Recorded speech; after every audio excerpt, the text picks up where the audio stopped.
सहकारिता विभाग के माध्यम से जब हम ये आयोजन को कर रहे हैं तो जो एक साथ जब मैंने प्रारंभ में बात कही है कि नीचे के स्तर तक भी बहुउद्देशीय समितियों के माध्यम से जोड़ करके जो कल्पना की है, हमारे लिए तो ये और महत्व की बात है। और मैं अपने लिए स्वयं के मानूं तो मेरे लिए भी हमारे घर के खुद की आय का साधन भी बड़े पैमाने पर पशुपालन से होने वाली दूध उत्पादन की क्षमता के बलबूते पर मैं स्वयं भी उससे अपने आप में परिवार में गौरवान्वित होता हूं कि हाँ, हमारी सरकार ने आकर के ये जो दूध उत्पादन के मसले पे विचार किया है और ये जिस प्रकार का निर्णय है आज और जो योजना है, मुझे मालूम है कल डॉक्टर भीमराव अंबेडकर जयंती है। जोरदार अभिनंदन करें एक ऐसे अदिति महापुरुष के लिए जिसने समानता के लिए अद्भुत काम किया और हमारी सरकार ने डॉक्टर भीमराव अंबेडकर को निमित्त बना करके उनकी जन्म जयंती के अवसर पर कामधेनु गोपालन योजना को लागू करने का काम किया है, जो कल के बाद माननीय लखन पटेल जी ने बताया। जोरदार अभिनंदन करें।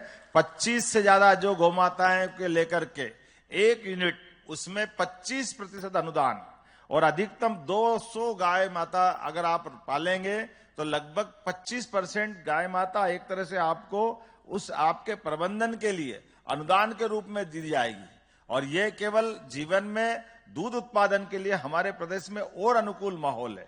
हमारे यहाँ यद्यपि कृषि विकास दर बहुत अच्छी है, कृषि विकास दर के माध्यम से हमारी अपनी एक अलग पहचान देश में बनी है, लेकिन दूध उत्पादन में भी उतनी क्षमता, उतनी योग्यता, उतनी संभावना है। जैसे 9% दूध उत्पादन अभी राज्य का है, इसको 20% तक करना है।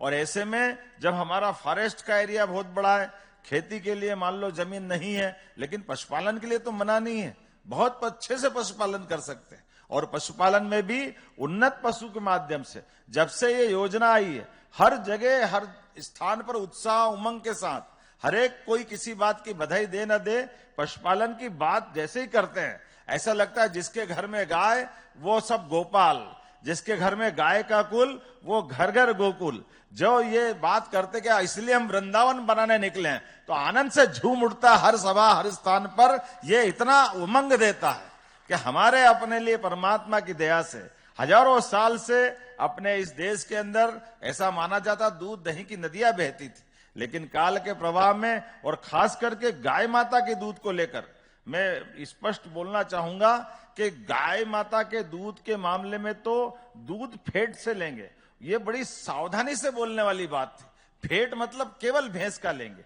गाय का लेते नहीं थे। जब गाय का दूध ही नहीं खरीदोगे तो गोपालन को बढ़ावा कैसे मिलेगा।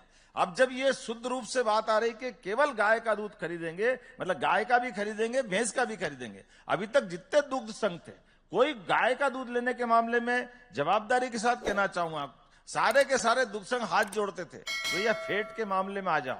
ये अलग बात है कि दूध वाले पानी मिला के भैंस का दूध गाय का दूध वो टंकी चलाते रहते थे। यहां से लेके वहां तक गाय का दूध बाजार में मिलता था, लेकिन कोई दूध उत्पादक घर से अपना गाय का दूध बेचने जाए तो गाय का दूध नहीं खरीदते थे। मुझे इस बात का संतोष है, अब सरकार डंके की चोट गोमाता का दूध खरीदेगी और किसानों की जिंदगी बेहतर करने के लिए यशस्वी प्रधानमंत्री माननीय गृह मंत्री जी के नेतृत्व में आगे बढ़ेगी। हमारे लिए आज के इस अवसर पर अरे कितने प्रकार की समस्याओं का समाधान हो जाएगा इस आज के कार्यक्रम के बाद। कुपोषण, अरे भाई कुपोषण में हम बाहर से कुछ खिलाएंगे पिलाएंगे अलग बात है, लेकिन केवल घर में उसका दूध उत्पादन का सिस्टम बना देंगे तो न केवल आय बढ़ेगी, बल्कि गाय अगर परिवार में है और माता बहनों को भी दूध मिल गया तो अपने आप अगली संतानों के लिए भगवान की दया से उसको दूध की तो कमी है, और क्या कमी है। दूध ऐसा आहार है जिसके माध्यम से संपूर्ण पोषकता उसके घर में अपने उपलब्ध है। मैं मान के चलता हूं आज के इस अवसर पर ये जो बड़ी संभावना का क्षेत्र खुला है, बहुत अच्छे से हम सब यशस्वी गृह मंत्री जी ने पर्याप्त समय भी दिया है। और जैसा कि हमने कहा कि कल अंबेडकर जी की जयंती है और उसकी पूर्व दिवस पर आज वो हमारे बीच पधारे हैं, तो सर्वहारा वर्ग के लिए जिस प्रकार से आप ध्यान दे रहे हैं, वाकई ये भूतो न भविष्यति। वर्तमान की सरकार जो काम कर रही है, छोटे छोटे काम, ऐसे काम जिन कामों को लेकर के दूरगामी दृष्टि से बहुत अलग प्रकार का लाभ मिलेगा। मैं अपनी ओर से दोनों विभाग को बधाई देना चाहूंगा। और कितने प्रकार की यहाँ योजनाओं का लाभ मिला। अब सहकारिता से पेट्रोल पंप चलेगा, ये भी हम यही देख रहे हैं। जोरदार अभिनंदन करो, अभी पेट्रोल पंप वाला मिला। दवाई की दुकान वो सहकारिता संघ से चलेगी, सहकारी समिति से चलेगी।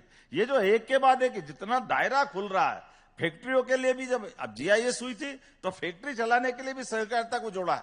ये बहुउद्देशीय वाकई बहुत बड़ा क्षेत्र है। मेरी अपनी ओर से पुनः आज के इस अवसर पर इस कार्यक्रम के लिए समय देने के लिए माननीय गृह मंत्री जी भोपाल की धरती पे पधारे।